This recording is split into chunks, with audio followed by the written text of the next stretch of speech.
Euh, excusez-moi. Ah, excusez-moi.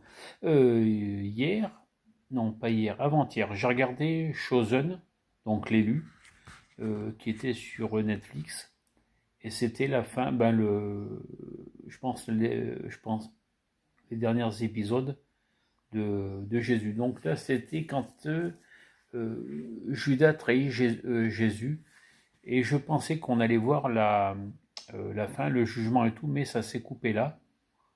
C'était un peu dommage. J'aurais bien aimé voir la suite, même si je connais bien sûr, et comme nous connaissons tous la fin, Jésus meurt sur la croix.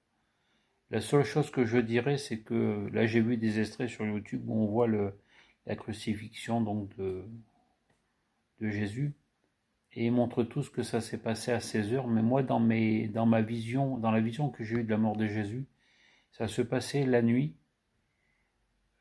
Alors, ça se passait la nuit, il devait même y avoir une pleine lune, puisqu'on s'était bien éclairé. Et à cette époque-là, il n'y avait pas d'éclairage, bien sûr, à part des quelques feux qui étaient derrière les murs, dans ma vision, ce que je voyais.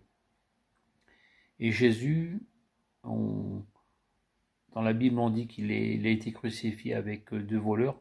Dans ma vision, moi, que j'ai eue de la mort de Jésus, il n'y avait personne à côté de lui, juste tout seul. Il y avait par contre tout le Sanhédrin qui était là, juste à quelques mètres derrière. Disons que Jésus était crucifié, disons que Jésus était crucifié là, moi, on va dire. Le Sanhédrin était à 4, 5 mètres à peu près. Ils étaient tous là, ils n'en avaient pas, dans les films en général on n'en voit que 2, 3. Là ils y étaient tous, hein. Et il en descendait encore 6. Et Marie aussi descendait. Et j'avais dit que dans ma vision que j'avais eue de la vision de Marie, quand on dit que c'est une grande dame, elle était très grande. Elle les dépassait, les gens du Sanhédrin, d'une tête.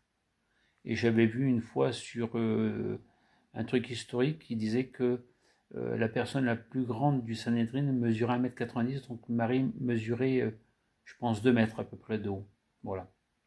Qui descendait à grands pas voir son fils crucifié.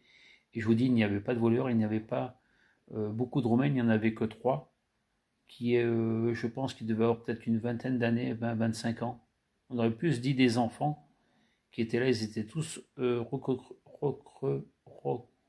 recroquevillés sur eux-mêmes. Et devant les Romains, il y avait 3 tréteaux, certainement pour soulever la croix après, ou pour poser la croix sur les tréteaux. Voilà. Et ben, je vous souhaite un agréable moment avec cette nouvelle histoire.